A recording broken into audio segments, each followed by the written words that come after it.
Hey everybody, Ryan here at etrailer. Today we're going to be checking out the diamond extension cable for diamond LED lights.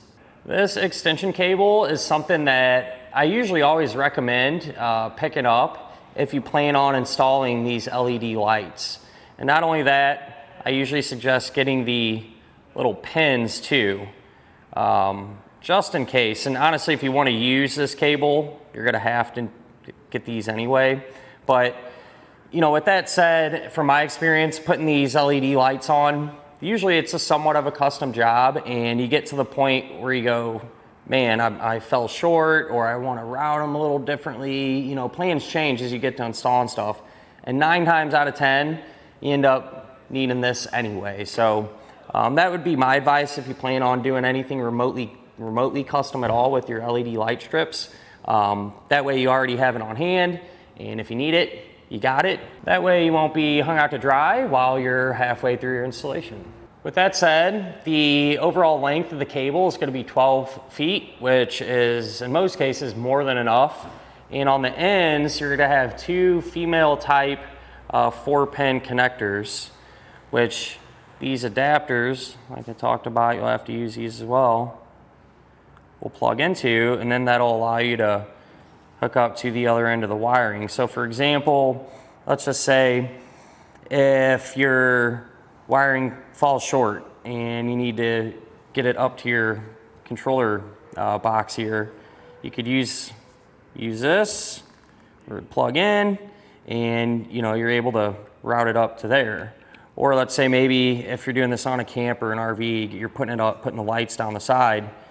Instead of having to run your lights or get extra LED light strips to run it, you know, along the front or back, you could use this, run that to the other side of the camp or RV or whatever, and then continue on with another light strip back or forward. So there's a lot of uses for it, and today we have a pretty good example of that. So our light strips are control box is under the it'd be the starboard side of our boat, or the driver's side, where all the wiring and power supply and everything is. And we ran them all the way up, and then up here in the front, we actually cut the light strip. Well, to continue the lights to the back, eventually the other side of our light strip will have to get plugged into our controller. So why don't we go back there, take a look at it, and kind of show you what we have going on. So here at the back, like I said, this is the other side of lights that we cut and ran back here. Well, the lights fell short because our control box, where we have it mounted under our dash, is a good probably 5 feet away. Since our light strip fell short, we were able to grab our extension cable there and one of these 4-way pins, plug that in, run the other end of our extension to the control box, and have everything powered up the way it should be. Something personally that I'd like to have seen on the extension cable is the little tabs or keepers, I guess you could call them, that come on the controller side with your LED strip lights. Because these, whenever you plug the lights directly into here, the lights have a little tab too, and they kind of lock in, if you will. And those aren't on the extension cable. So when you do go to plug all this stuff together here,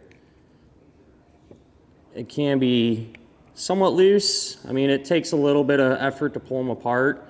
But so my advice would be, when you plug this in, take some electrical tape and kind of wrap it up to try to get a more permanent type connection or prevent accidental disconnect. But other than that, a really simple thing that can actually provide a pretty good solution in most cases.